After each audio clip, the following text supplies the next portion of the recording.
তো guys welcome সবাইকে আরও একটি নিউ ব্লগে। সবাই কেমন আছো? আশা করি সবাই খুব ভালো আছো, আর আমিও খুব ভালো আছি।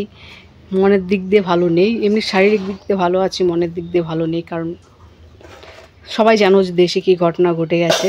তো যাই হোক, তো সকালবেলা করেছিলাম যে কয়েকদিন ধরে শুনে খারাপও লাগছে, মনটাও ভালো নেই। তো ওই দেখতে পাচ্ছ করেছি সকালবেলা রুটি, আর করেছিলাম হচ্ছে আলু ভাজা। দেখতে পাচ্ছ আমাদের, আর এখন বসাচ্ছি রান্না। মানে এখন করলা ভাজবো, যেহেতু রুটি আছে, ভাতটা সবার লাস্টে করব। করলা ভাজবো আর মাছের ঝোল করব। ঝোল করব না ঠিক, মাছের একটা মাখা মাখা একটা সবজি করব। বাঁধাকপি আছে, বাঁধাকপির ঘন্ট করব। তো করলা ভাজাটা বসে গুবলু পেছনে খেলছে। অনেকক্ষণ ধরে আমাকে ডাকছে, মা একটু আসো না, আমার সঙ্গে খেলো না, তুমি না হলে চেয়ারটা নিয়ে বসো। বলছি বাবা দাঁড়াও, আমি এই করলা ভাজাটা বসিয়ে তারপরে তোমার ওখানে যাচ্ছি। অনেকক্ষণ ধরে খেলার জন্য ডাকছে, বলে আমার সঙ্গে একটু খেলো। তো যাই হোক,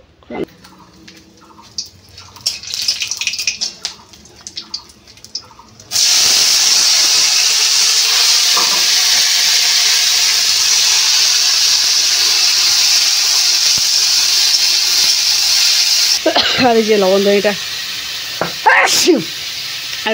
দেখতে পাচ্ছ, এটা মেলায় যে গেছিলাম, মেলার থেকে এনেছিলাম।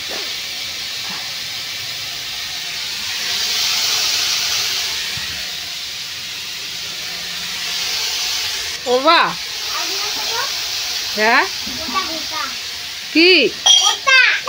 কি দিব? ওটা যাও ঝাঁঝালো গন্ধ বেরোচ্ছে। যাও কাশি হবে, যাও বেরো বাবা, হাত নোংরা, কাশি বেরোবে। যাও খেলো, আমি যাচ্ছি। যাও বাবা, শোনা যাও, যাবো। এই যে তরকারি করলাটা বসাই দিয়ে ভালো করে। হ্যাঁ দাঁড়াও, তুমি যাও, আমি আসতেছি। যাও, আর তুমি বললাম একটু যা গেল।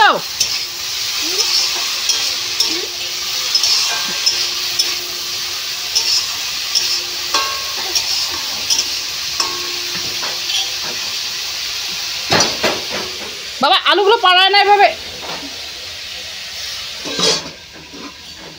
আলুগুলো রাখার জায়গা ছিল না, তো রান্নাঘরেই রাখা হয়েছে। দেখতে পাচ্ছ। বাবা গরম লাগছে তো, খুলো, এটা খুলো, দরজা খুলো। যাও না, তুমি খেলো না বাবা, যাও।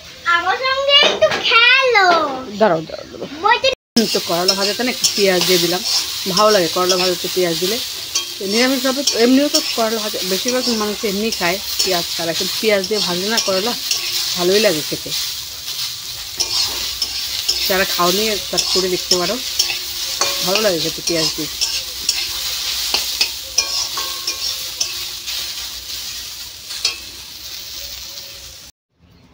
তো এদিকে দেখতে পাচ্ছ বাঁধাকপির ঘন্ট হয়ে আছে, এদিকে ডাল বসিয়ে দিলাম, আর একটাতে বসিয়ে দিলাম ভাত।